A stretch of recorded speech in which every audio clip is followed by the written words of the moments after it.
Hey everyone, Dylan and Carl here from All You Can Board, and we are joined by Jeff and Jamie from Foster the Meeple, an awesome channel that we follow, love their videos. Tell us a little bit about yourselves and tell us which one, who's Jamie and who's Jeff, just in case there's any confusion. Fair point. That's a great question. So, hi, I'm Jeff. It's actually Geoff. No, I'm just kidding. I'm Jamie, he's Jeff, and we are, like you said, Foster the Meeple. We are a YouTube channel all about board games and... Board gamey things. Yeah, it's kind of what we do. Yeah, exactly. That's our shtick now. That's our shtick now. But yeah, we just make videos literally about whatever we feel like talking about in board games, and we do a lot of like reviews and top 10s and challenges. We have a big... we're very competitive people, so we have a yearly challenge between Jeff and I of who's going to win more games. I'm currently ahead. I don't know after this month, actually, because spoiler alert, I have just been crushing him lately. So yeah, but that's a little bit about us and our channel. Yeah.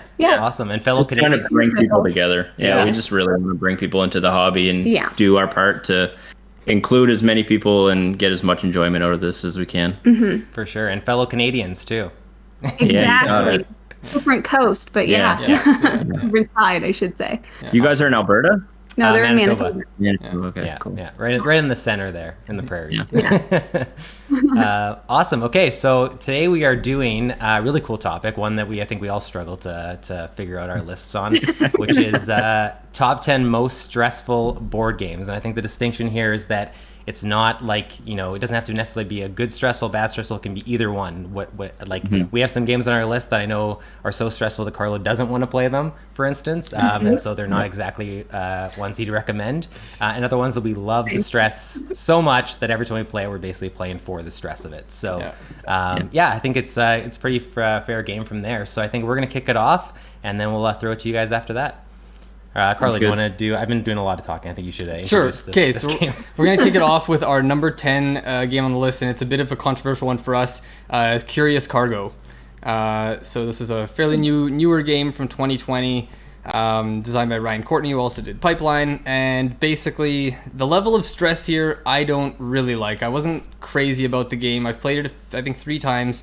I'd be open to playing it again, but it's so stressful because the whole the tile laying thing where you're connecting all the pipes and everything just feels like when I'm doing that on my turn, I look over and I see my opponent just like watching me, and I just feel like, okay, eyes are on me, but like I'm not gonna be able to connect these super well in like 5-10 seconds. Like it feels like something that's gonna take a while to figure it out. So I just feel this like pressure of someone watching me and my turns are taking long. And then it's like you figure something out and you try to do something and you see, oh, these trucks don't even line up properly, or everything I planned, I actually miscounted by 1 and now this whole thing won't even work, and it's gonna feel like the whole turn is wasted suddenly.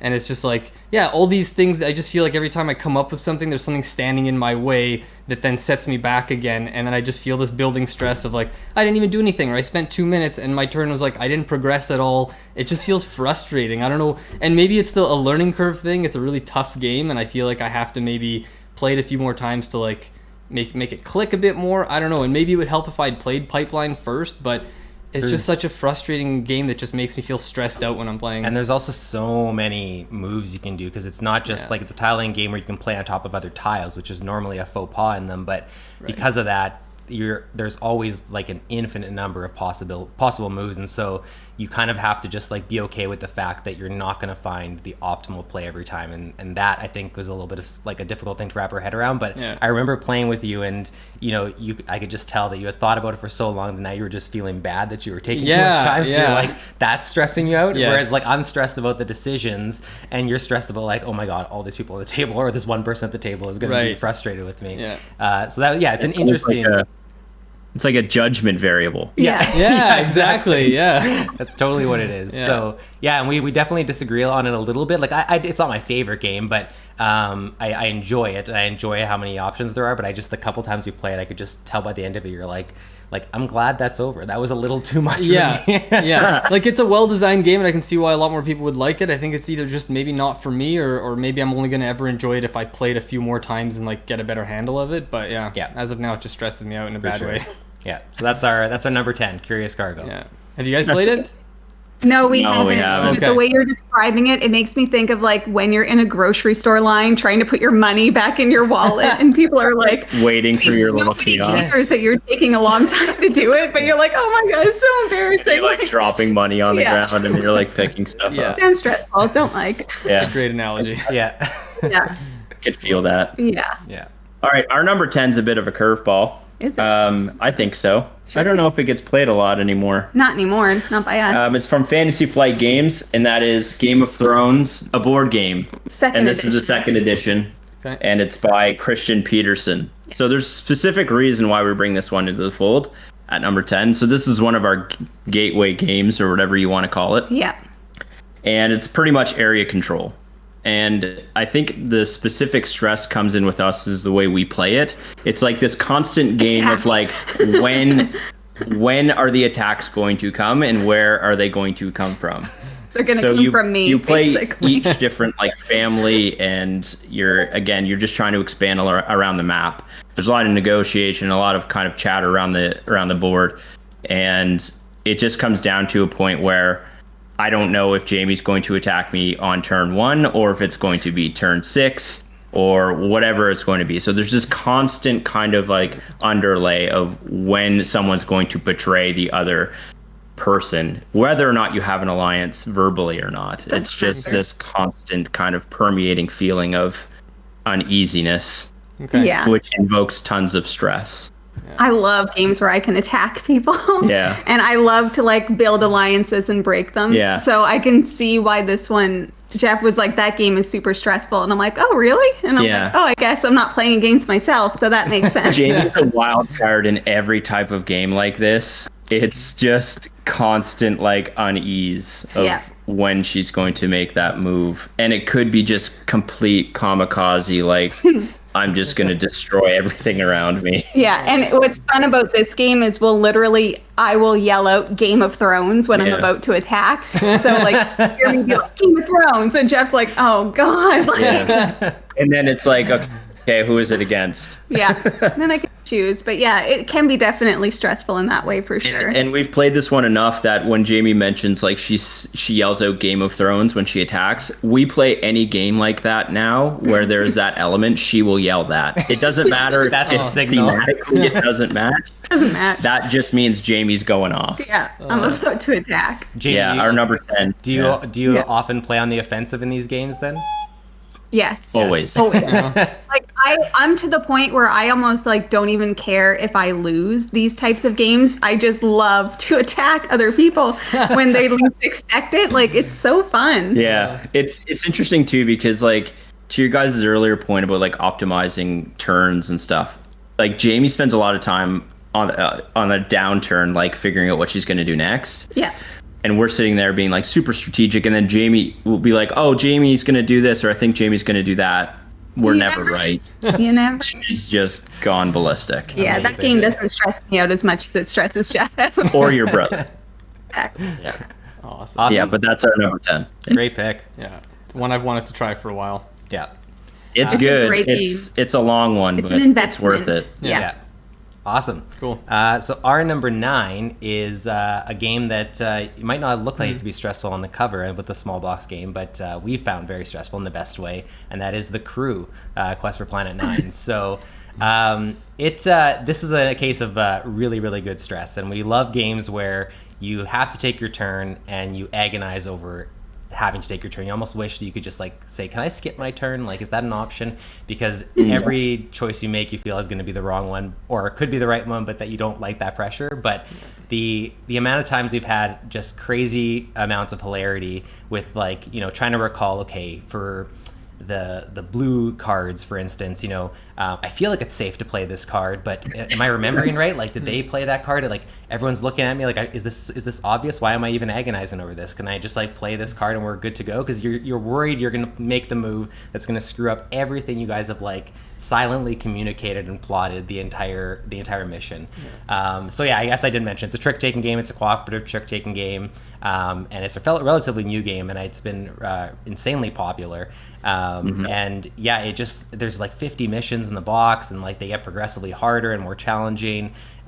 Every single time we've played it, it's just been like it ends with us like laughing over how much we agonized over something only to find like it was perfectly obvious. Like all we have to do is play this card and we win. And someone sits there for 5 minutes going, should I play the pink 2? And we all just want to scream, being like, yes, play the pink 2 so we can move on. So it's trying to invoke that with the eyes. Yeah. And it's a kind of weird one because there's a lot of games that didn't make our list because they're like really short rounds, like it's like 5-minute rounds, and so this almost didn't make the list because we're like, well, it's not that stressful because if you lose, you can technically start over, but it's because it's cooperative. You feel like the stakes are high. You don't want to let other people down, and especially because there's like one player every round can be like the commander or the leader of the mission or whatever. You're handing out like the tasks or the little goals that people are trying to do at the start. So you feel that added pressure too, that stress of like, what if I give someone a goal that like they can't really do anything with? Then later they're gonna be like, why did you assign this to me? I couldn't do this task. And I'm like, I'm sorry, I didn't know. It's just like the stress of having to delegate is like tough too. You feel like you're in this like, almost like manager role, and everyone's kind of counting on you. So I don't know. It would have been higher on our list if the missions were longer, kind of thing. But I think number 9's a good kind of middle ground for like the short, rounds, but also still feels like there's a lot at stake. Yeah, and definite positive stress out of this one, not negative stress. Yeah. This one stresses me out so much because I suck at trick-taking games. So like when I become the commander, whatever it is, Jeff is just like crossing his fingers because I don't know what I'm doing. And I'm like, this? Yeah. We haven't lost yet, but we haven't played too many missions. But that game is very stressful. We'll maybe talk about that one later on, but awesome. Yeah, that's a good pick. Yeah, that is our number 9, the crew. Cool. Our number 9 is Cubitos from the AEG, designed by Sir John D. Clare. Sir, indeed. He is a sir indeed. So Cubitos, I love this game, but the push your luck element. So basically there's an element in this game where you're rolling dice and you can bust, and then you don't get to move. So it's a racing game. You don't get to move. You don't get to do anything while everybody else is still rolling and moving and collecting money. So really, like, you have to look at what you have and be like, do I want to go for it again? It's like, yeah, of course you want to go for it again because it's fun to roll the dice. But like, I don't know, that element of like knowing that at any moment you can completely lose your whole turn and have to sit there and watch everybody else play is very stressful. Yeah, I agree. So there's an added variable. I'm just terrible at push your luck games. At least with Cubitos, like if you do bust, there is like a fail forward mechanic where you kind of move ahead on the fan track. So it's not like super terrible, but any aspect of that, like push your luck, like should I do this, should I not do this, invokes that stress in my like decision making process. And to your point, once you bust, you're literally watching everyone else just do all of their actions, and you're like, crap, like this sucks. And it's a risk because some of the dice only have like one die face, and you're like, but it's a really good die face. You're like, I'm just gonna keep going to see if I can get this dinosaur, and then you don't get it, and you're like, crap. To your guys' earlier point, like definitely a positive stress kind of thought process. Like there. can I do it? I don't know. Even when it sometimes it doesn't work out, but when it does, it just feels so satisfying, right? So you have to go for that gratification, right? Exactly. That's 100% it. Just seeking out that one die face that you're like, I have a 1 in 6 chance on this, but I'm gonna get it. And I never do. But it feels great when you get it. It feels not so great when you don't. Have you guys played Quacks of Quedlinburg? Oh yes. Yeah, it evokes very very similar feelings to us both. Very similar feelings. No current comment. No current comment. Not what I was to say. But like Cubitos, we both love this game. Like I love racing games, and I find there's always an element of stress in racing games and in push your luck games, and I feel like this game does it so well that I don't know. It's just a great stress. Yeah, there's definitely going to be some more push your luck games that are going to come up. I think that's one Jeff's mechanic. An unlucky person. That's one mechanic for me, especially, that stresses me out in games. Yeah, exactly. Fair enough. Push your luck is a great mechanic for this type of list. I don't know what it is for me. For some reason, I think I don't know what it is. I think I'm able to am able to take myself out of the pushing your luck and be like, trust the odds and be like, well, it's what the number, like, I'm just trusting the odds. If it doesn't go well, like, I can't be too hard on myself kind of thing. And like, somehow it always works. Like, I sympathize with Jeff. Like, the last time we played Cubitos, like, I had the worst luck I've ever seen in my entire life. And Carlos just cruising like across the board. I'm like, well, you're having a great time. Yeah. That's me every time I play these games. Like, it's insane. I'm like, I can have 30 dice and I'll still bust on like 4. It's mind-boggling. So when you're mentioning like odds and stuff, I can't even think that way because for some reason I just never odds don't like even matter. No. That should not be allowed in a casino. Yeah, I do not gamble. I don't do any of those things because I would just be throwing money away. Exactly. That's funny. Yeah. Amazing. Yeah, great pick. True. Yeah. All right. Our number 8, I'm going to let Carlo talk about because it's one of his favorite games. Okay, so number 8 is Modern Art. So this is a Reiner Knizia design, probably our favorite designer, published by Simon Games, I think, the most recent edition. And basically, this is one that we were kind of debating putting on the list because I don't think it's inherently a stressful game. Like, I don't think a lot of people find it stressful. I've played it with people who don't find it stressful, who just think, oh, whatever, we're just kind of having these fun little auctions and stuff. But there's something about it that, like, when I play it, I get kind of stressed out. My wife's always making fun of every time we play it, I end up sweating. And I'm just like, every decision, it's like the little things too, because it's an economic game, right? The idea is everyone has an auction house and you're holding auctions for paintings, and you can have paintings that you've paid for yourself that you can sell off at the end of the round, or people can buy them from you, right? So, because it's the player at the end of the game who has the most money wins, you're always trying to, like, if you're the one selling the painting, you want to squeeze every last dollar out of it that you can. So sometimes you're holding the auction, and then there's 5 different types of auctions. Let's say I'm trying to set the price for like the fixed price one. I'm like sitting there agonizing, like, okay, I guess, well, maybe I'll set it at like 12. Yeah, I'll set it at 12. And then the first person's like, I'll take it. And I'm like, probably could have set it at like 14 or 16. And like, as if first person took it. Oh, I'm such an idiot, whatever. Or then it's like, there's all these little things where you just feel like you could have gotten more out of it. You could have done something better. And I'm always agonizing over, do I outbid that person? Are they going to profit more than me? Is that going to work out long term? And it's like, sometimes I just get in my own head a little bit too much. Yeah. But yeah, it's such a fun game. I love the level of stress, by the way. This is one of my favorite games of all time already. Was kind of late to the party on it, but it's just so good. Yeah, it's like I get stressed playing it as well, but Carlos like a whole other level of stress with this game. But like auction games in general have that stress because you wonder, like, what should I bid? It's the hidden information that adds to the stress. Yeah. But yeah, I think you take it a little bit more seriously than me. Analyzing what you should or shouldn't have done. And I think it's also because, like you say, the hidden information too. Everyone's got their private screens, so sometimes I'm trying to decide: do I even care if they profit more than me? If they're behind me, I don't care as long as I'm profiting ahead of the other players. But then you start to think, am I ahead? Am I behind? I don't know. It just sends you down this almost rabbit hole of like too many things that you can consider. And it's the kind of stress that luckily leads to like more laughs than frustration. Right. Like everyone has a great time with it. By the end of it, even if you lose, you're just like, I'm remembering like the agonizing turn Carlo had or that I had or whatever. Yeah. So I even get stressed out watching other people overpay for when I'm out of the auction. I'm like, you're gonna give this guy the game. You just paid him 30 something. Like, what are you doing? It's a phenomenal experience. It's really. It took us a while to like. This game's been out for a while, and I hadn't played it for ever, and you got it and introduced it to me. But I'm so glad we played it now because it's really, really good. Yeah, it's an old game, but it's so good. Yeah, definitely recommend it. Okay, highly recommend it. Yeah. I've heard so many good things. It's come recommended to us a bunch, and we just haven't pulled the trigger. I think put it on.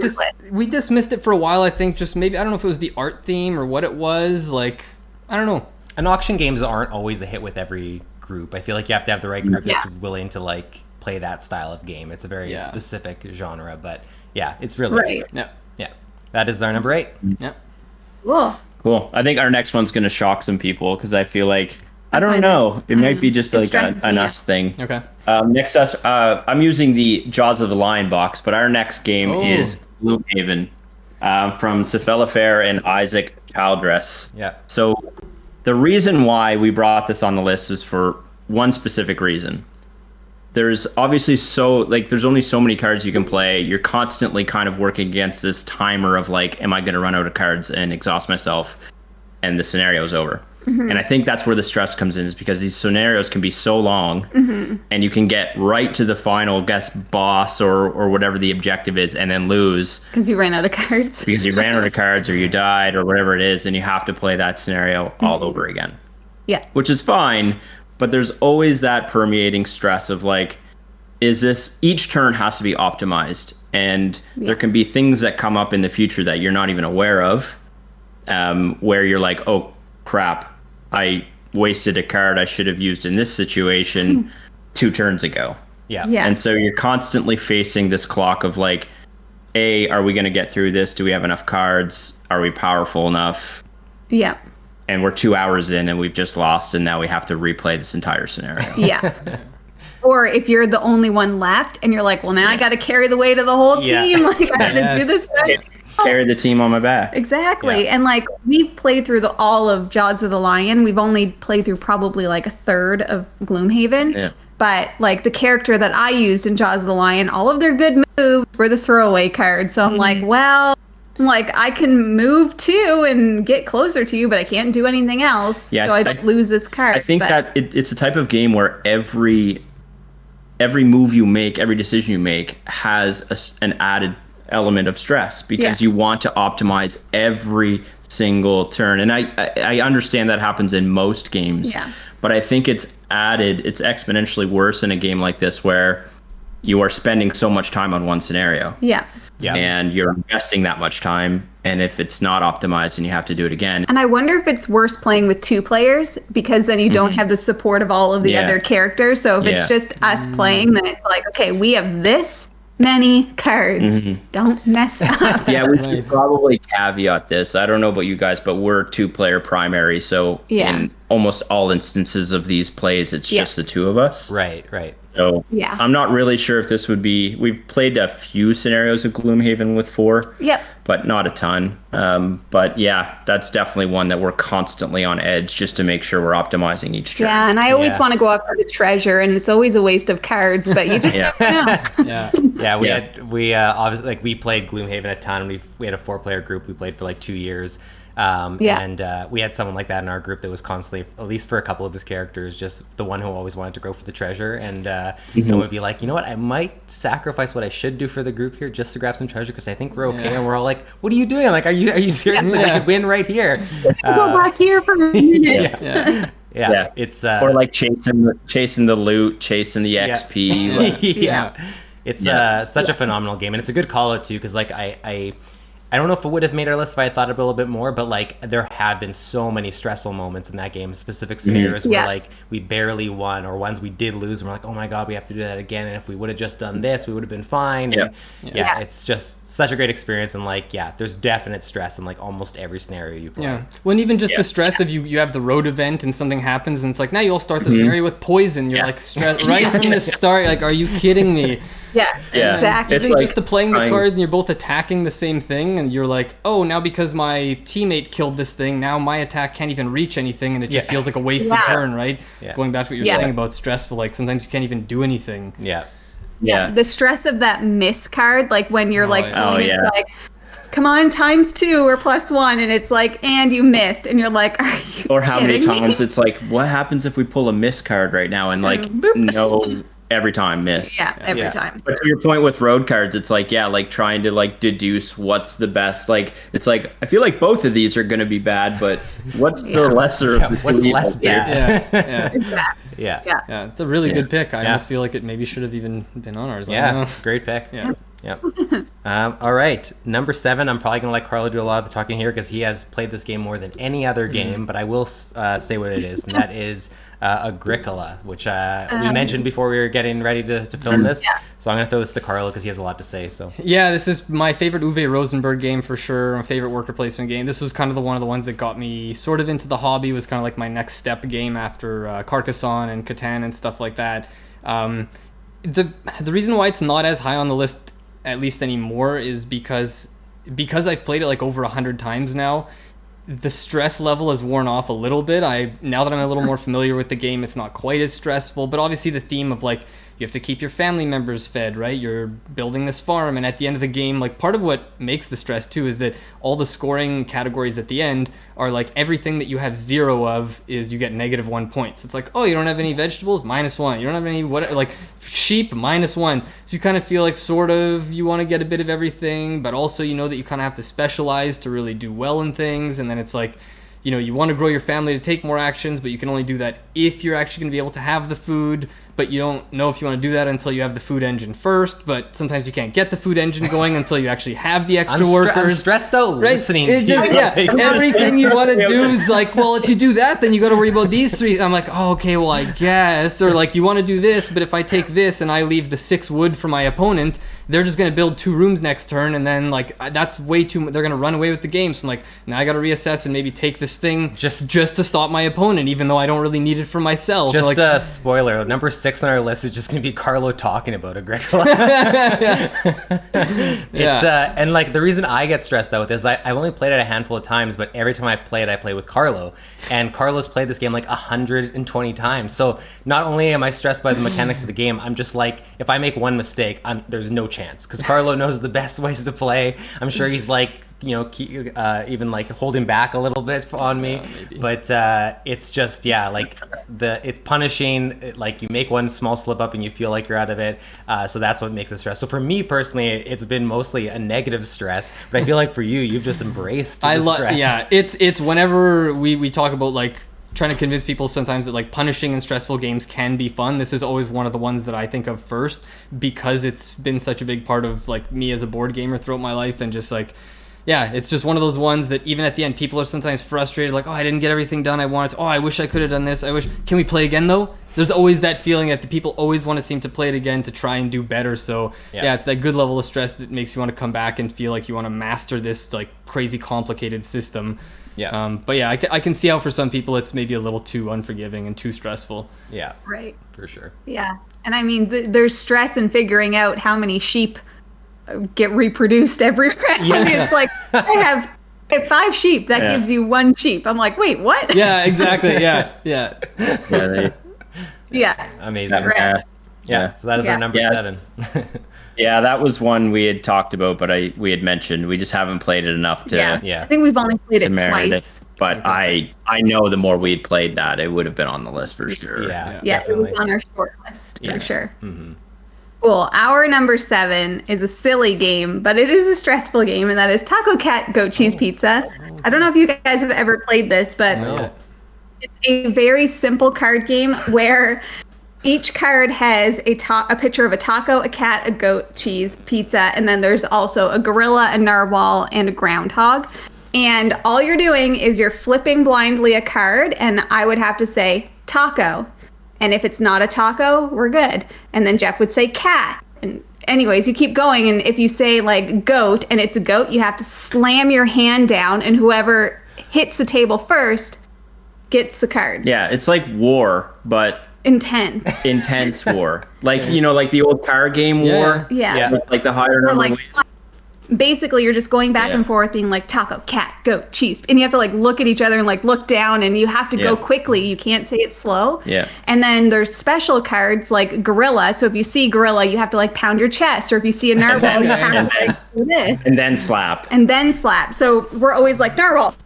Yeah, like it's just like so intense that you're like we played this and like knuckles are bruised. Like, oh my god, yeah, we've like we'll injure each other playing this game. And you're because you're constantly like, you have to say these things in order, and if the card matches what you're saying, then you're slapping your hand down. Yeah. So like you like slowly pull a card out, and like it's just nonsense. It's just chaos. It's total chaos. And there's stress with every card that's coming out. And we've only played it at 2. I cannot imagine playing this, but it's meant to be played with like a group. It's a party game. But you're just like taco, cat, goat, cheese, pizza, and then you have to remember the order, which he's not very good at to begin with. He's like, what are we on? It's one of the few games that actually like gets my heart rate like pumping. It's like a good stress. It's really exciting. It's an exciting, like fun stress for sure. But your hands will hurt by the end of the game. And it's not that quick of a game. Like, what does it even say? It says 10 minutes. We played this probably for like half an hour once because we just kept going back and forth. But it's a lot of fun. But it is very stressful. That's Yeah, awesome. definitely. Yeah, I was expecting. Obviously, we have lots of picks on the list that aren't like you're not physically doing anything stressful. It's just looking at a board and doing stuff. But it's interesting to see a pick that's like based on like the physical act of like having to beat someone at something, the real time element kind of thing. That's, Right. Yeah. Because if you flinch in this game, you lose it, and then you have to take, what is it? I can't remember. You either want all the cards or you don't want all the cards. I can't remember. It's one of those. But yeah, so because if you even like flinch and you're wrong, then you lose that round, and then you either get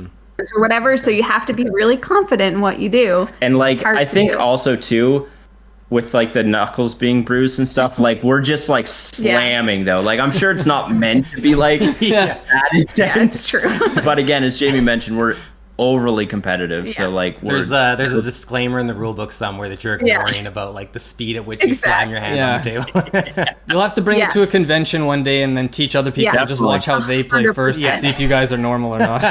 Yeah, exactly. It's like, okay, everybody else is real gentle. Okay, with yeah, the you team. guys play one, and you then can we'll play with see. us. And then if you want to play with us, we'll. I wouldn't want to play this with children because I would literally be afraid. Yeah, and I would injure their hand. Yeah. Yeah. Exactly. Yeah. Amazing. That's our number 7. Sounds like a fun Great game. pick. Yeah. It's all very right. Our number 6. Oh, there it is. Our number 6 is a game I absolutely love, and it's called Keyflower. So Keyflower is a worker placement game, but it also adds in this bidding mechanism, and that's where the stress comes in. So I would say that specifically it's that one mechanic that really stresses us out, but it's a really good stress. So this game, it plays, I think, like 2 to 6. It's best with like I think like 3 or 4. Yeah. It's probably the sweet spot. Probably 4. And basically what happens is you'll have these tiles out in the center of the table, and you have these different colors of meeples, but you don't know what everyone has started with. So I might have started with 5 yellows and 1 red and no blues. You might have started with a mix of all of them, and what you bid with, whichever color you bid with, is going to dictate the only color that can be used to bid on that tile. So if I started with a yellow bid, only yellow meeples can now bid on that tile. And so you kind of have to start making bids knowing this is what I can afford based on the colors I have, but I don't know what everyone else has. And then they start throwing this green meeple into the mix that can only be, bid with green meeples, but you can only get them in a very specific way. And so, sometimes I'm the only one with a green meeple, and I can basically just lock down a tile as mine by putting that out. So the stress comes from the fact that like you can make one wrong move and say, I don't think anyone has a red based on what they're doing, and I'm going to put a red down here. And you find out you're wrong, and everyone has reds, and now you're competing on the only color you felt sure of, and now you're way far behind.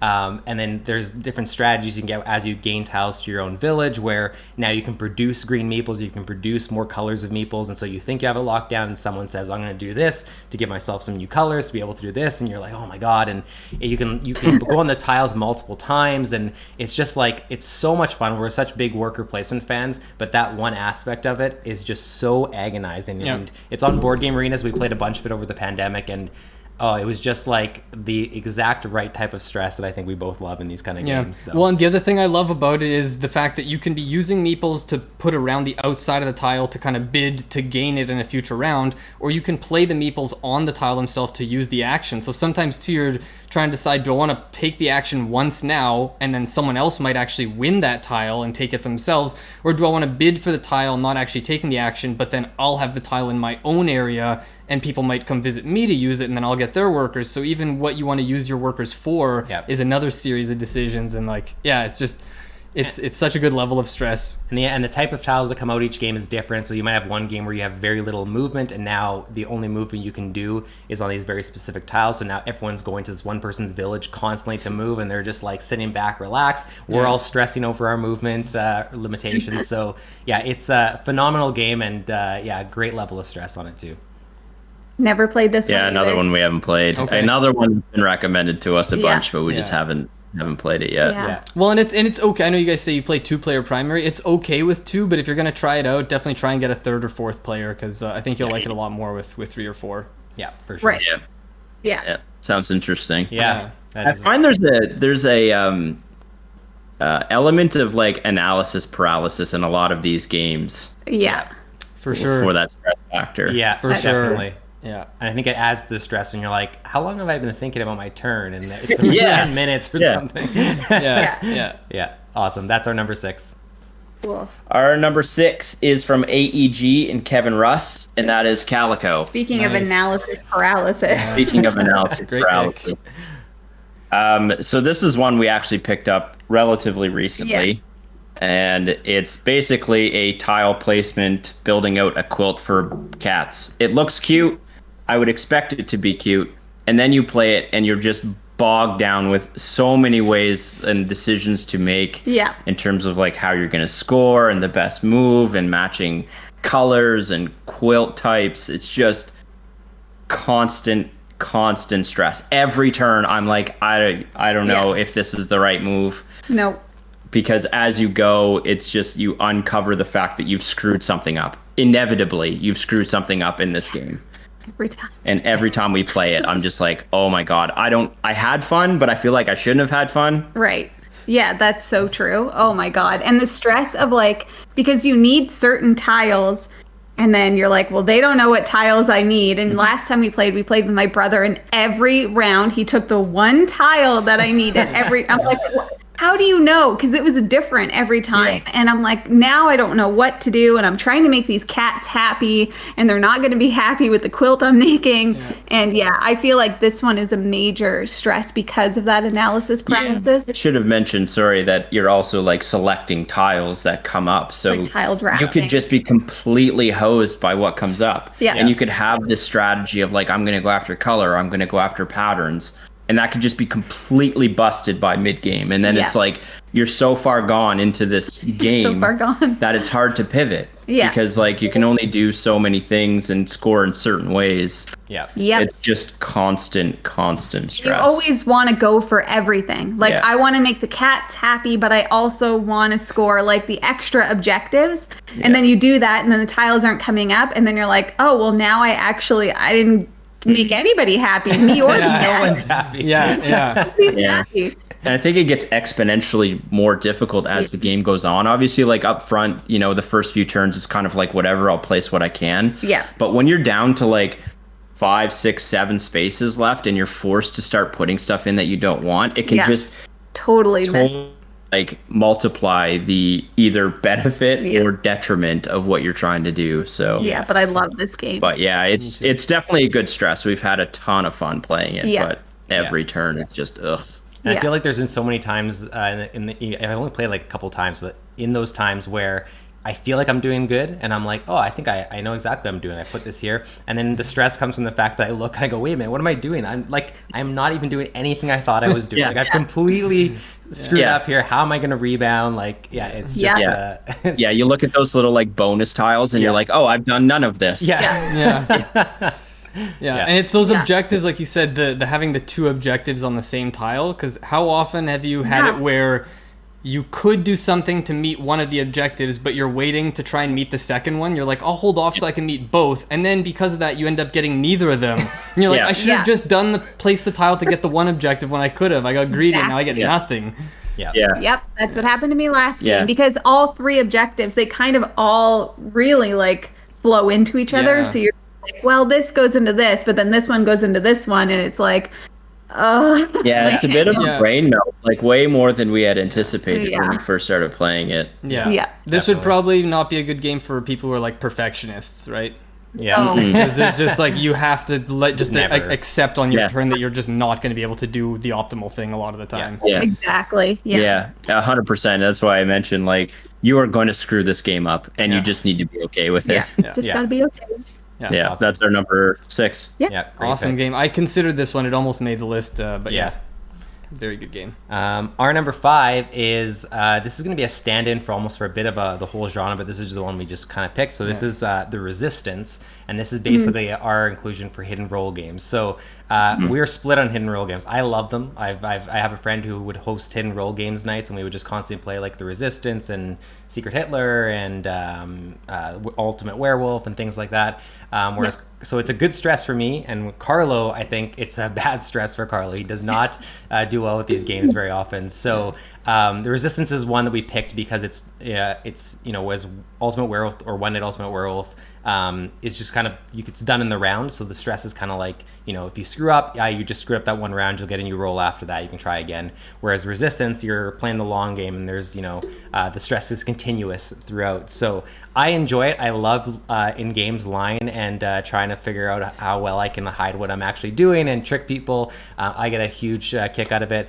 You have, I think, other thoughts on it? I think because we both talked about maybe having One Night Ultimate Werewolf on the list first, but I was saying that one doesn't stress me out as much because the rounds are so short that if you kind of ruin it for the werewolves or whatever, you just deal out a new thing. It doesn't. But the Resistance, I haven't played it now in probably 7 or 8 years, but I haven't felt like I wanted to go back because when I did play it, I just felt that stress of am I letting the whole team down? And because it's longer, you don't want to screw it up and then be like, oh, did we just waste? We had a good chance and I ruined it for the whole team kind of thing.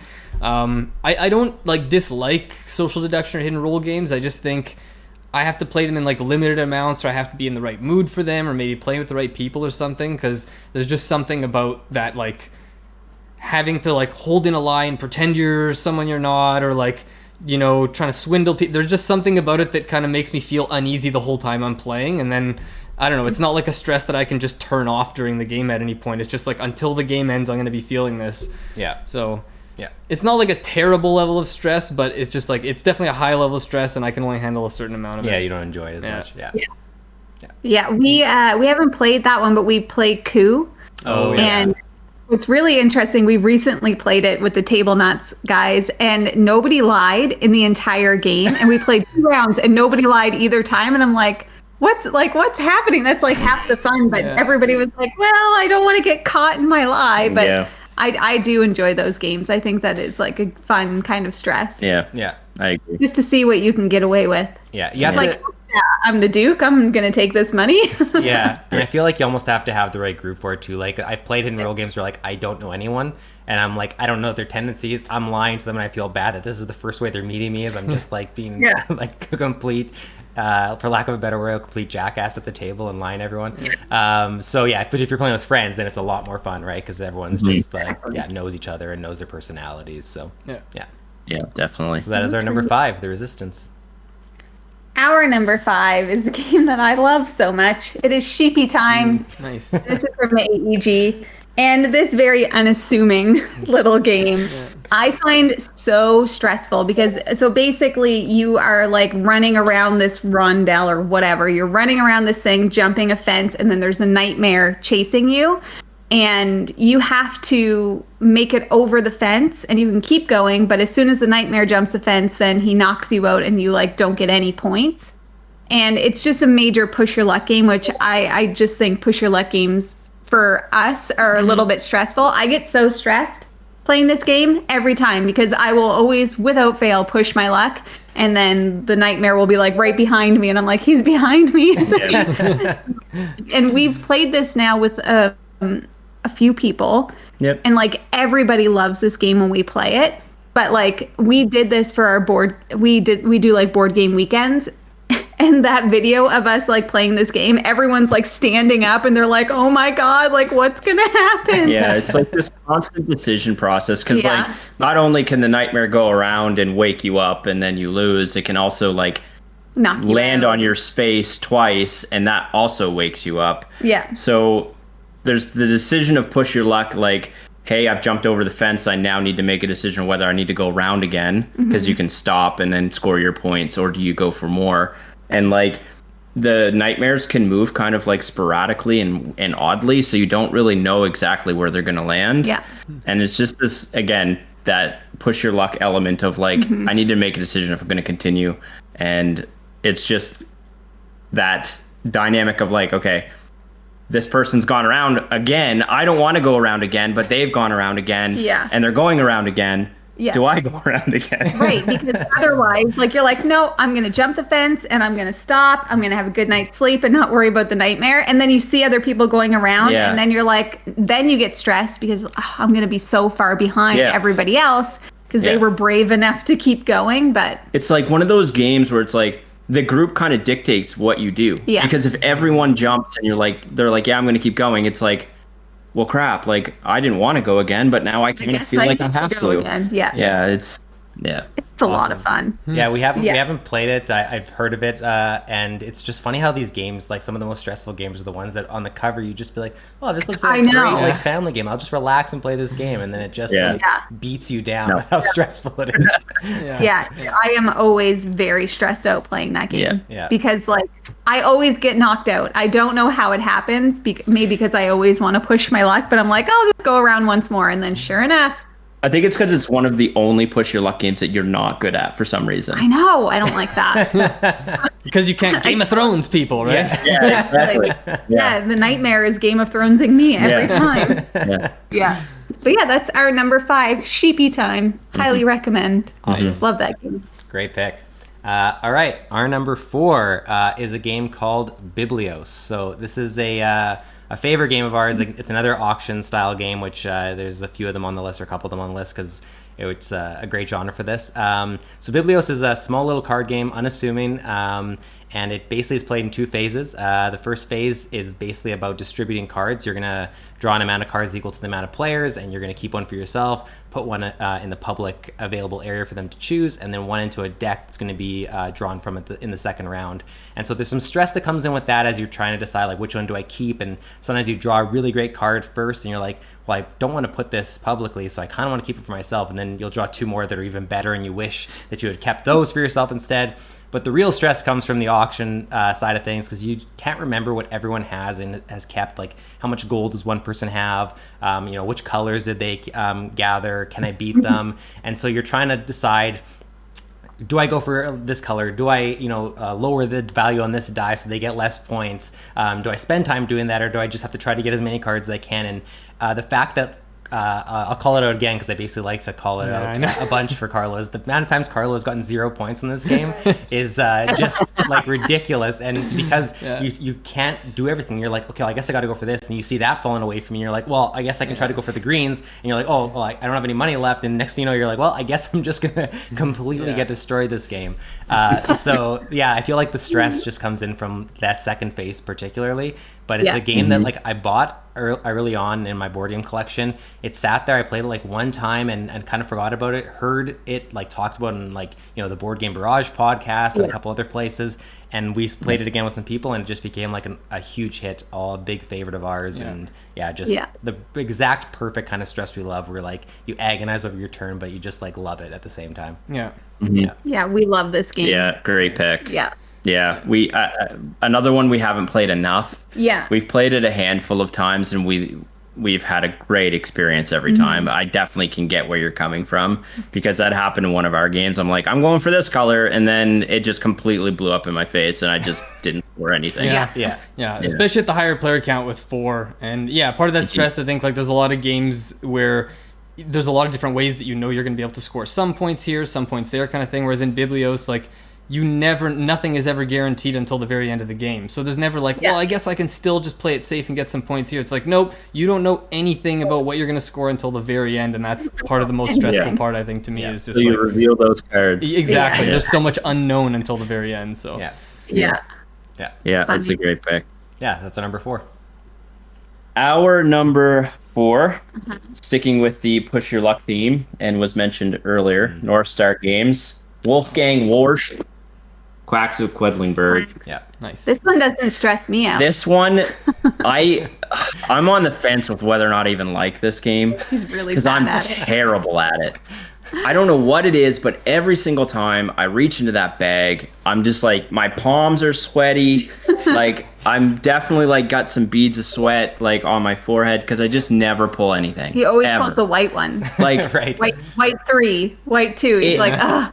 It's similar to what I was mentioning with Kabitos. I could have that bag full. I should mention, it's a bag builder, and you're pulling out tokens and moving around this kind of board or pot or whatever you want to call it. And the white tokens can make you bust if you have too many of them.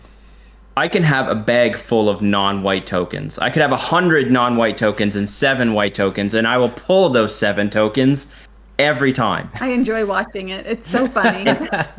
Every time this game gets pulled out, I am just immediately stressed out. Yeah, I love it.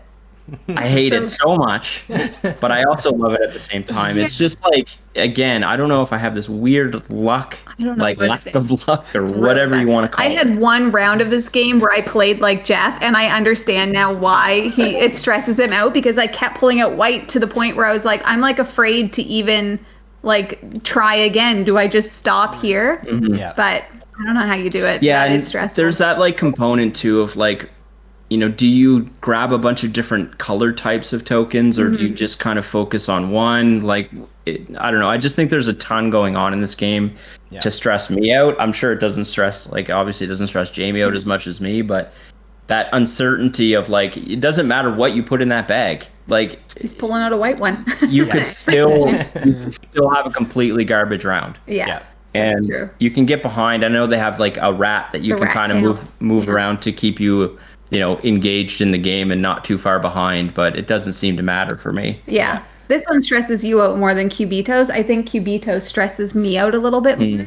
Just because, I don't know, I don't have an issue pulling the things out of the bag, but the dice roll seems to be like, it's almost because it's so physical that you're like, okay, I can feel like my future in the palms of my hands. And then Yeah. I think so. With Quacks, it's like 7 white is when you I bust. think so. correct? Yeah, it's 7. Yeah. Yeah. So I get to like 4 white tokens, and I'm already like, nope, I can't keep going. Yeah. Because you're already checking out. Yeah, I'm like, because and he will pull the 3. like Jamie and her brothers will be at like 6 and 7. They're like, oh yeah, whatever. Yeah, we're Just keep going, and I'm like, what? yeah. And because I'm always like exiting way too early as well. Yeah. Because I'll be like, I'll have 4 whites, and I'm like, no, I can't. Yeah. Yeah. Or like 5 whites, I'm like, I'm done. And they're just going along, and I'm like, okay, I've already lost this game in Yeah. round 1. Yeah, this Yep, is that happened. this is a great pick. It was on our short list as well. I had it written down. I love it, and it's like just a hilarious stress where you always have someone who just cannot seem to pull the right ones at the table, and you're almost stressed for them after a while. 'Cause, like, you should get back into the game a little bit. Like, I don't want you to just completely fail the whole game, but sure enough, it's just like, and it's usually me, but like sometimes it's another person at the table. But yeah, it's just such a great game. I don't know what it is. But There's yeah, something about it's- this one that doesn't stress me out. That's because you're so good at it. Somehow. No, I'm not. No, this is the thing. Is I think it's because every time I've won, I felt like I lucked into it, like I didn't deserve it. Like there was one game where you literally pulled one of the white ones that knocked you out. We were like, okay, you have like a 1 in 25 chance to bust, and you did, and then I won. So I was like, I didn't even really deserve that. Must be But then nice, there's other yeah. times where I bust, where I felt like I was in the spot to win. So I kind of just feel like whoever wins wins. I don't need to get stressed out about it in this game. We're just having some fun, pulling some chips out, and we'll see what happens, kind of thing.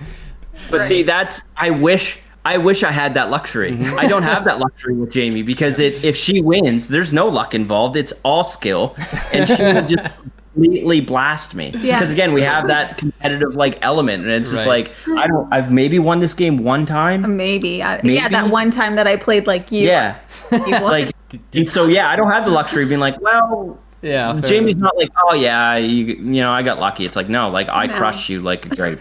yeah. When you won that one time, that needed to be your last place. You could just hang your hat on that. It and was just- actually. We have- I have retired as champion. Oh, Yeah. nice. Perfect. Well done. Big Yeah. power move there. Yeah, amazing. Yeah, that's our number 4. Nice.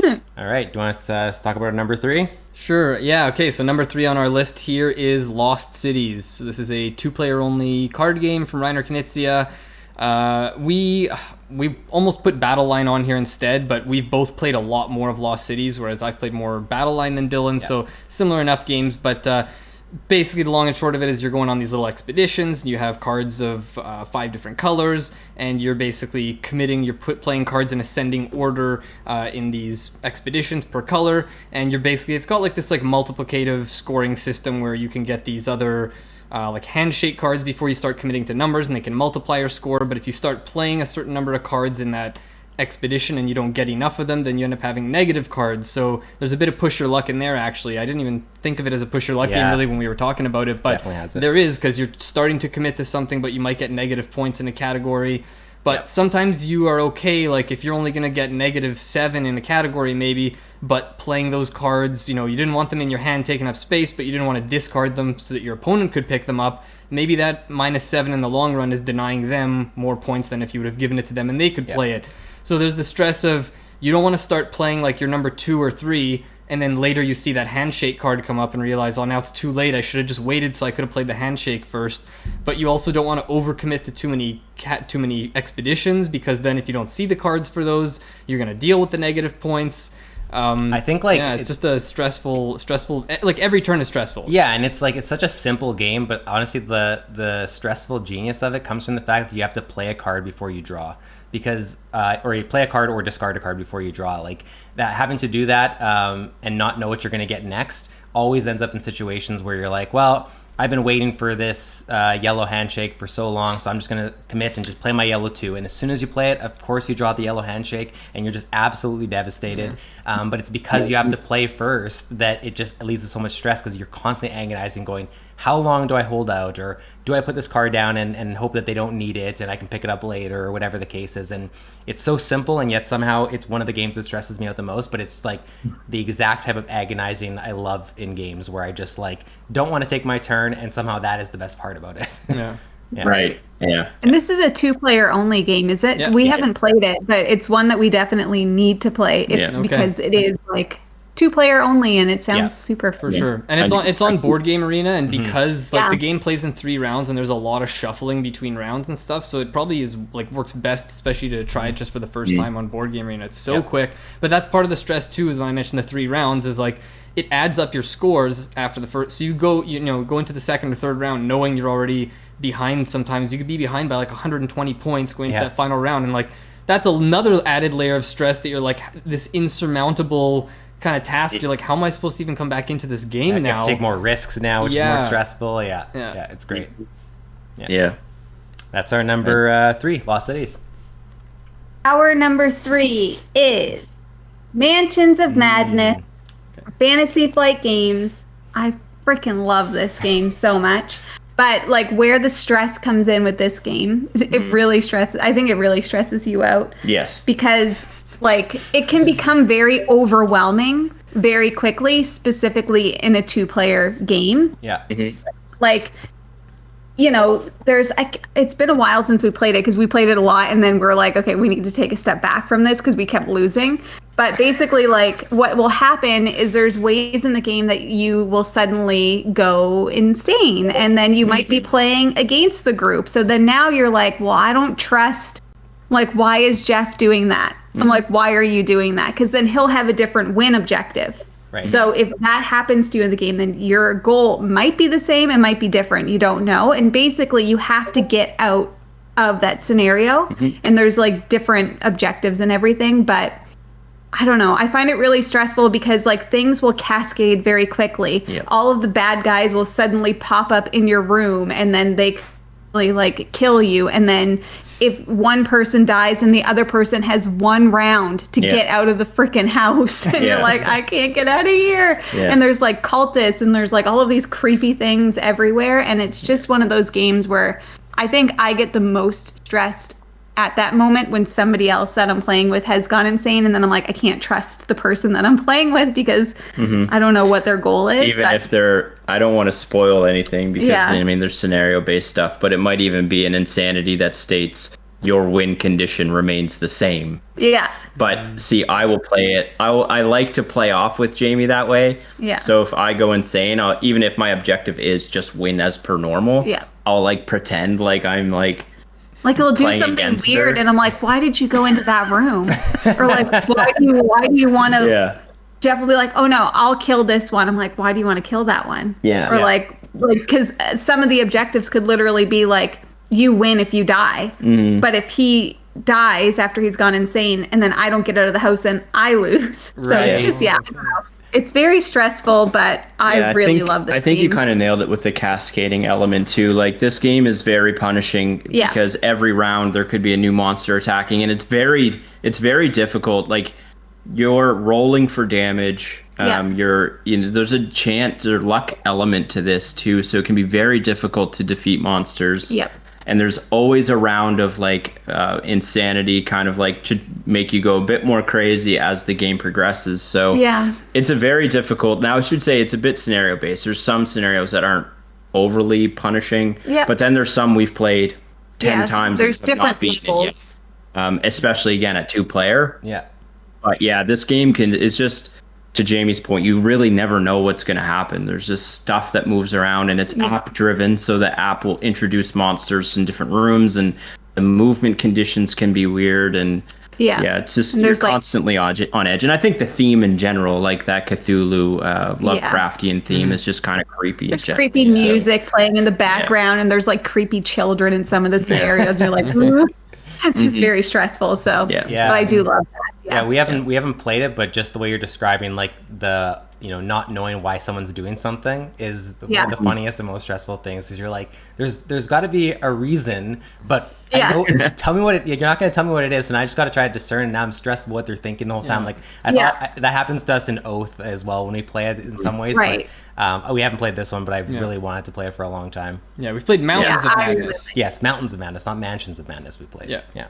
Oh, interesting. I've never even heard of that Me neither. one. Very different kind of game, I think. But can I ask you guys something? First off, would the game even work with an app, or does the app make it more or less stressful? Or I think it adds stress because it gives you that like thematic like music, and like it's very creepy music going on, and you like can hear like a door creaking open like when you go. I don't know. I think the app adds a lot to it. I mean the app's fantastic. I mean I know that there's there's a thin line between people that prefer app driven games versus not. I don't really want to get into that debate. We prefer I shouldn't say prefer, we like app driven games to kind of induce that theme. The atmosphere and everything. The app's fantastic, and I do think it adds a level of stress if I'm to answer that question. Very cool. Totally. Yeah. Awesome. Yeah, that's our number 3. All right. Our number 2 is a game I've had for a while and we love, but it's agonizing, and that is called Ghost Stories. So Ghost Stories is a cooperative game. Everyone, it's asynchronous, I guess. Like everyone has their own color. Asymmetric, not asynchronous. Asymmetric. And everyone has their own powers and is contributing in different ways to the team, but it is cooperative. And it's on here because every time we play, it just is so punishing. I think we played with our group, like 3 times or something. I don't even think we won. I think we've played the game 3 or 4 times. Time. We might have beaten it once on the very last turn or something, or we've just never beaten it. It's such a hard game. It's hard, and it's stressful for everyone at the table because not only is your decisions affecting you, it's affecting everyone. And because it's such a slim margin to victory, a single screw up can be the difference between winning and losing. And there's so many things going on. You're constantly being bombarded by different spirits and ghosts that are coming, and you have to like take care of them before they get too close to your boards and start eliminating some of the locations you want to go to. And at the same time, someone might have an ability that allows them to move people around, so you have to think like, am I going to use my turn to put people in ideal situations for their next turn?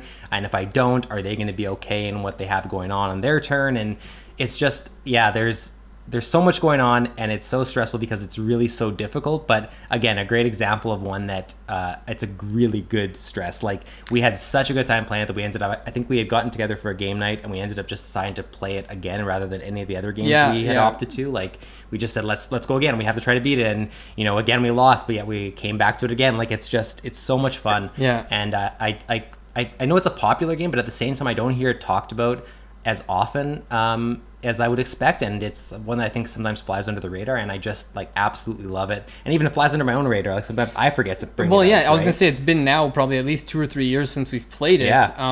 But one thing I want to add about the stress level about that game is just like visually on the table. So it's got this like little 3x3 grid of like these 9 tiles, and that's where your little figurines are on and you're moving around. But the ghosts or whatever, the monsters that are coming after you, they approach from the outside of the board, like all 4 sides. So you literally feel like the walls are closing in around you as the game progresses, and more of these spirits like pop in and move closer, and more of these like enemies come out of the deck. So you literally feel like you're being surrounded, and like the time is ticking. So there's this like squeeze throughout the game that goes right until the end, and it's just like it just ratchets up the tension and stress. Really good game. That sounds right up my alley. I've never heard of this. Spooky. Well, have you guys heard of I think they remade it as Last Bastion in 2019. I think there was a game that came out called Last Bastion, and it's apparently a reskin, just a different theme, because they know a lot of people kind of overlooked Ghost Stories, so it's a very similar game, but just under a different theme. Yeah, it's really We're gonna good. check that and out it's for designed sure. by Antoine Bauza, the guy who did Yeah. like Seven Wonders Oh, and yeah. Hobby and all these games. Yeah. And it's Nice. one of those ones too. I think we've seen people's like Twitter handles or like profiles where it says like has beaten Ghost Stories, Yeah. or like on Board Game Geek, it's like a point of that's like one of your gamer badges. Like if you've Yeah. beaten Ghost Nice. Stories, you deserve a special level of recognition because it's just seen as like the Right. toughest game ever. Yeah. Yeah. Yeah. I'm into that. Yeah, Yeah. I'd be into that too. Yeah. Yeah. Cool. Cool. That's Respect. number 2. Our number two. This is going to be an interesting one. So we sold owned this this game, and it's the only game we've ever culled from our collection, Yeah. Wow. and that is Spirit Island. Oh, interesting. Yeah. So I know that this game is beloved by many.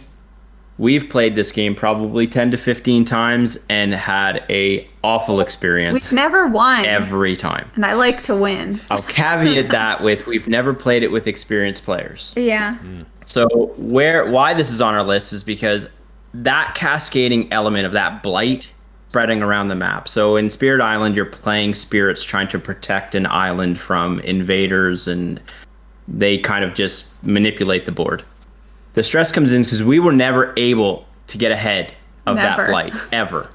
Like, we just constantly felt like we were running a Just like- fool's errand. Yeah. Like, we'd be an hour into that game, and we're like, again, we're not, like, we can't do this. Yeah. Like, and then I remember, like, initially we're like, are we playing this incorrectly? And we were, like, double checking rules, and it just felt like, I'm like, very how does punishing. anyone win this game? I Yeah. have no idea. We wanted to like it. We tried to like it, and then we eventually sold it. I think we'll probably return to it at some point. Yeah. But that game is so punishing And stressful. incredibly stressful because it's like, oh, well, there's blight here, and now it cascades, and now it's adjacent to it. And then if there's too many adjacent to it, then it spreads out again, and it just becomes this thing. It's Yeah. like, there's no way we can get ahead of this. Yeah, and it's always like, well, okay, what if I do this? And it's like, I don't know, but maybe we should be focusing over here. And it's Yeah. like, okay, but I don't know what to do. Like, I think that's where the stress comes in. It's just like it's so overwhelming that you're like, Yeah. I don't even know what to do. Let's just die. Let's just let it eat us and die. Like every turn, there's like new invaders put on the board, and they build new settlements, and then Yeah. those current settlements increase to cities, and it's just like, Yeah. Just putting out Overwhelm- fires in different spots all the time, right? yeah, it just feels Exactly like, what it is. You, and like, I understand a lot of people say like as you go, it gets like you feel like you're gonna lose, and then it gets better, and you actually end up winning. We never won. We never got to that hump. I still think like we do need to play it with, like Jeff said, with people who have played it many times and know how to The the god strategy powers works. and But spirit powers Yeah. and stuff. we never figured it out. Yeah, that one, oh man. Like, I think our last game we were playing with us and my brother, and we got to a point in the game where all just looked at each other and we were like what? defeated, Yeah. and we're like, let's just pack it Throwing the up. towel. Yeah. Yeah. Yeah, like white flag, like Yeah. Yeah. you win game. You win game. Yeah. You always do. Yeah. We But yeah. we actually also called this from our collection. It was on our short list as well. I enjoyed it, but it wasn't like not enough to keep it, and definitely not as much as a lot of people out there do. And Yeah. for us, it was just like, again, it feels like, yeah, the entire game is about constantly managing and putting out fires until you Yeah. just barely win. And so in some ways that felt anticlimactic to us, even when we did win. Instead of it being like super satisfying, it just felt like, well, we were struggling the entire game, and then we sneaked out the win at the end here, and didn't feel like we won by like actually beating the game. It's almost like you just snuck out the victory, and so it didn't Yeah. have that same level of satisfaction you would expect from, you know, a game that just like, you know, beats you into the ground the entire time. So Yeah. it definitely wasn't our cup of tea, but we also played with a friend of mine who absolutely loved it, and it's his favorite game of all time now. So yeah, I feel like it's a divisive game. It has a different effect on a lot of people.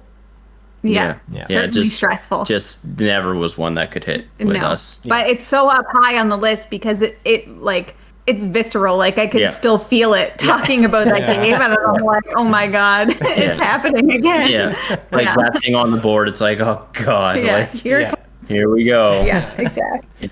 Yeah, that's a great Yeah. pick. Yeah, very good. All right, our number one. Want to hit him with it? Sure, our number one most stressful game, and this is, I'll tell you right now, the best kind of stress. We love this game. Arboretum. Very small box, little card game. I'll preface right now that neither of us, well, technically, I don't think I've ever actually tried it as a 2-player game. I just don't really. I know you have and didn't like it as much, and I don't even think it'd be as good with 2. But as a 3 or 4-player game, one of our absolute favorites. Small box game by Renegade Games, and basically the long and short of it, everyone has it's a deck of cards with different trees that all have different, like, there's different colors and numbers. It's pretty simple, and you basically have a hand of cards, and you're playing cards to make a little tableau connecting trees and kind of ascending numbers and stuff. But the big thing is at the end of the game, you're going to go through each of the different tree types. Depending on player count, there's either 6 or 10 trees or whatever. And we're going to reveal the cards left in our hand to see who has the highest total value of cards left in their hand. And only that one player has the right to score. So even if we all had maple trees in front of us, only the person who had the highest total number of maple trees in their hand is going to score those points. So you might have a bunch of stuff on the table in front of you that scores 0. And so you're going to see another theme here with a lot of these games where, like, you can end up with 0. I've had 0 in Arboretum. Other people have had 0 points. Sometimes people win with like 6 points and stuff like that. And it's the reason why I think this one made it to number 1 on our list, or at least in my opinion, was that from the very first turn, every single turn from turn 1 till the very end is stressful. There's no point where the stress lets up in the game. There's never an easy point. Even the first turn, you're like, what card do I start with? As soon as I play one tree color, I know that everyone else who's holding that color is now going to hold on to those cards and not want to discard them because they're going to want to deny me the points, right? And then the most stressful is the end game reveal where you don't even know where, am I going to end with 0 points? Am I going to get 2? Like, and you don't know what everyone's you don't know what everyone's holding in their hand, and you just like, you don't want to discard cards that other people are going to pick up because people can pick up from the discard piles, right? So and it's also one that it's the case like Calico where it lures you in with these beautiful trees and you're just like, oh, what a beautiful game. This is going to be such a relaxing experience, and it's just like the most punishing experience. Yeah. Have you guys tried this one? We haven't, but I have wanted to for a very long time because I've heard that, like, it just kind of hypes you up a little bit, like that hypersensitive, like, I don't know what the right move is. And knowing now how much I do like Calico, I think that is one that I would definitely really like. Yeah, I had heard that it didn't play great at 2. You're not the first to say that, so it was kind of a hesitation, but I'm sure it's going to be something we grab at some point. And I see, oh, sorry. I was going to say, I found the time I played with 2 was just, it didn't have the same effect, and it was also just a little too mean at 2. You just felt like you were just like, everything you did was just ruining the other person's experience. So with the right person, that's maybe okay, but Then it's weird, because on Board Game Geek, with the most votes, it says best at 2. Like, most people seem to prefer it at 2, but for me, because there's less unknown at the end. If you're playing just against one player, you see all the discards throughout the game. You pretty much know, if I'm not holding these cards, I know which opponent is holding them. So you kind of, everything is more known, whereas with 4 players, you don't know who's holding which of the cards you don't have, so there's more unknown, more tension. So I think it works better with more, but either way, it's just the best kind of stress. I probably sweat the entire time we're playing this game, but... Yeah, fair. I think anything that's in that, like, small box realm, though, is worth trying out. For sure. Definitely. Yeah, and that's the thing. It's amazing to get that level of stress out of just a deck of cards that basically just has numbers and colors. Like, it's such a simple game. But, Fair Nice. enough. Cool. Our number 1 is... I think it's by far number 1, too, for me. I don't know if it's for you. This is 7th Continent. Oh, interesting. From Serious Pulp Games. And this one is stressful because it does feel like every decision you make really matters. Because we've died so many times playing this game, and it is very punishing. So you're like constantly thinking, okay, and you're like talking to each other, is this what we want to do? Because you don't know. We're like, I don't know. We know we need to go up, but I don't know if there's a monster sleeping there that's going to kill me, or I don't know if I'm going to get a fire or weapon or whatever. And it's just very stressful because it feels like we've played the same scenario over and over and over again, and you have to memorize it. You're like, okay, here's the map. Remember last time we did this and we said this? Well, let's say something different because maybe we won't die. And then we'll just keep doing that until eventually we hopefully win the scenario. Like this game is meant to be failed over and over and over again. You're slowly failing to success. And, you're basically exploring this 7th continent, and you're on a timer because once your cards start running out, because you're discarding cards and you're playing cards, and that's kind of like how you tick down the clock. And once you lose those cards, you've lost the scenario. And like the maps are massive, and it's just a huge puzzle. Yeah. So you might uncover something that's like, oh, here's a submarine, but you need this and this and this in order to like run this submarine to get to this other part. And it's like sandboxy, so you don't even know where to go. Yeah. And like you have very few clues, and it's incredibly difficult. Yeah. It is incredibly difficult to pass like the checks or whatever in terms of like success on a certain like task or whatever. And so we've played this a ton, and it's incredibly punishing, and every decision, like Jamie's point, is super stressful because you don't even know. You could spend 5 cards, which is tragic, to do absolutely nothing. It could just be a nothing thing that you've done, and then you're like, oh, I've already failed this now at this point. But you have to remember it for the next time you play it. That's the worst part, because we'll get to a spot and we'll be like, oh no, what did we pick last time? And was it good or was it bad? And we're like, did we do that here or here? And so we're just like looking at this map, and it's just like, I don't know what to do. And then to make decisions of like, the card will be like, do you want to go northeast, or do you want to go northwest, or do you want to go north?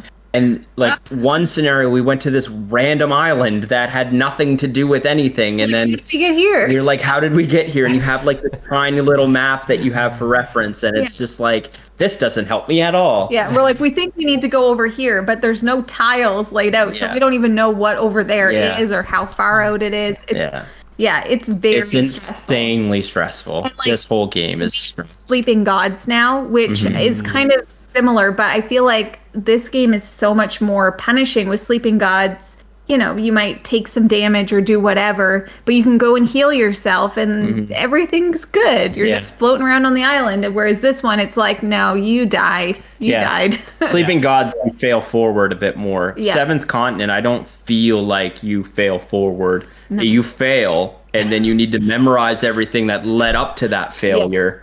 And then try not to let that happen again. And maybe inch a little bit forward on the map the next time. Good life lessons in Seventh Continent. It's a great choice. I'm so glad it's on the list, because this is one I can't wait to play. I haven't played it yet, but I've been like, it's on my short list of like, whenever I can find it and whenever I can get it to the table, I'm definitely going to. So everything you're saying just has me even more amped to play it now.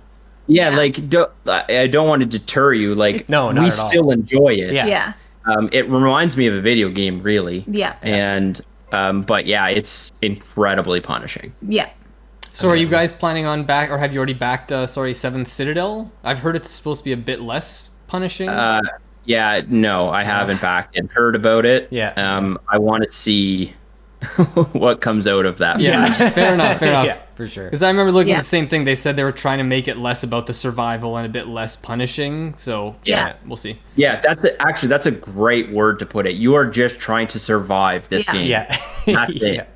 You're like, well, I have this shovel. Hopefully it's enough to do something. Oh, I got this rope. What's this going to do? You might never find out. Who knows?